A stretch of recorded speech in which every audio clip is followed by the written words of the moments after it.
సొగసుగా చర్చ మొదలు పెడతారు. వీటికి మాత్రం సమాధానాలు ఇవ్వరు.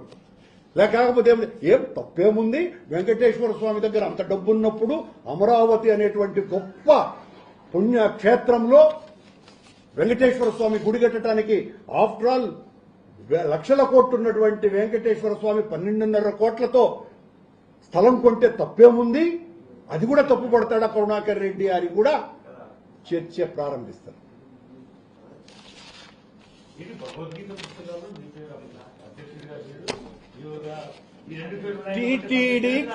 టీటీడీ కొన్ని వేల పుస్తకాలని, అనేక రకాల పుస్తకాలు, అది భాగవతం కావచ్చును, భారతం కావచ్చును, ఉపనిషత్తులు కావచ్చును, వేదాలు కావచ్చును, అనేక దైవ కార్యక్రమ ప్రచారం కోసమని చేసేటువంటి పుస్తకాలకు సంబంధించిన ప్రచురణ టీటీడీ చేస్తే ఒక్క పుస్తకం కూడా ఎగ్జిక్యూటివ్ ఆఫీసర్ ముందు మాట రాయకుండా రిలీజ్ చేసేటువంటి ప్రసక్తి లేనే లేదు. అప్పుడప్పుడు అధ్యక్షులు కూడా ముందు మాటలు రాస్తారు. వాళ్ళు ఎగ్జిక్యూటివ్ ఆఫీసర్ ముందు మాట రాయనటువంటి ఒక పుస్తకాన్ని చూపించమని చెప్పండి బిఆర్ నాయుడిని. ఏదైనా చించి చూపిస్తాడేమో. అటడీ కూడా చేసే మనిషే కదా, చూపించాల్సిందే తప్ప. నేనే చెప్పినాను కదా, నా పేరు చించేసి భగవద్గీతను పంచాలి కదా నీ పసుగుల. నా పేరు చూసి శ్రీకృష్ణ భగవానుడి మీద కోపంతో దాన్ని ఇది కూడా ఒక పుస్తకమేనా, దీంట్లో ఏముండదు? దాంట్లో ఏముంటుంది? భగవద్గీత ఉంది, భగవద్గీత. అది భగదలన గీత కాదు. ఏం మాట్లాడాలి? ఆయనకు అది గుర్తుకొచ్చుంటుంది.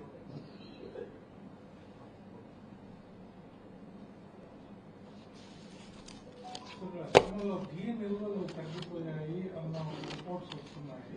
సాధారణంగా 4.5 లక్షల కిలోల నెయ్యి అవసరం ఉంటుంది ప్రతి నెల. అవునండి, అదే కదా మీకు పెట్టాను ఇప్పుడు. ఈ రోజు రిపోర్ట్ ఇది నేను ఇస్తున్నటువంటిది. మీకు తెలిసి ఎప్పుడన్నా ఇలాంటి నెయ్యి ఇప్పటి వరకు నెయ్యి సరఫరా ఎప్పుడు లేదండి. ఎప్పుడు కూడా ట్యాంకర్ బోల్ట్ పడలేదు. బహుశా భగవంతుడు కన్నెర్ర చేయటం మూలంగానే ఈ ఇందాపూరు, ఈ హెరిటేజీ, అది అక్రమ సక్రమ అన్యోన్య బాంధవ్య పరిణామం, వాళ్ళు సమర్థనం చేసుకోవటము, వాళ్ళు వ్యతిరేకించటము, అచ్చెన్నాయుడు అచ్చంబొచ్చమనని అసెంబ్లీలోనూ మండలిలోనూ ఇట్లా అనటము, వీటిలన్నింటినీ చూసి చేదరించుకున్నటువంటి భగవంతుడు బహుశా ప్రజలకందరికీ తెలియజెప్పడానికే బహుశా కార్యక్రమం జరిగిందేమో అని అనుకోవాలి సెంటిమెంటల్ గా. 3,500 కేజీలండి. అవును, ఆ ట్యాంకర్ నిన్న వచ్చి ఉండాలా, వెంటనే మొదలై ఉండాలా. లేదనే కదా నేను చెప్తున్నది. అంటే అన్నాను నేను 2 రోజులకు కూడా సరిపడే నెయ్యి లేదు అని అన్నాను. 3,500 అంటే ఒక రోజు కూడా సరిపోదని అర్థం. తిరుపతిలో సాప్సన్ స్టోర్లోను, పశుపతి ఆ చోట్లోను అటు చోట్ల కొనుక్కోవాలి ఈ రోజు రేపు.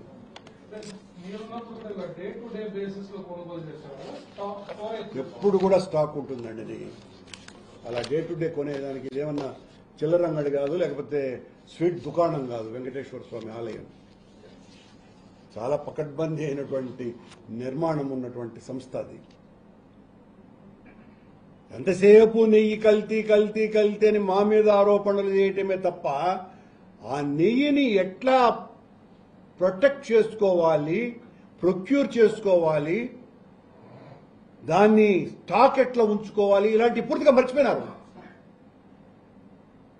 అసలు విషయాలు మర్చిపోయి దాడులు చేయడానికే కాలం అంతా కూడా వెళ్లబుచ్చటం కారణంగానే ఈ రకమైనటువంటి ఇబ్బందులు టీటీడీకి వస్తున్నాయి. థ్యాంక్ యూ అండి.